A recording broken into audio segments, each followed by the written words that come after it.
ادع إلى سبيل ربك بالحكمة والموعظة الحسنة وجادلهم بالتي هي أحسن إن ربك هو أعلم بمن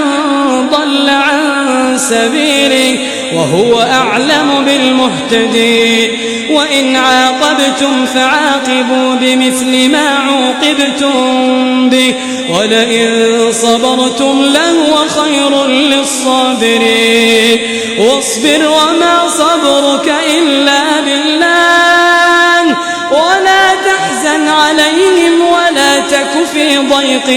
مما يمكرون إن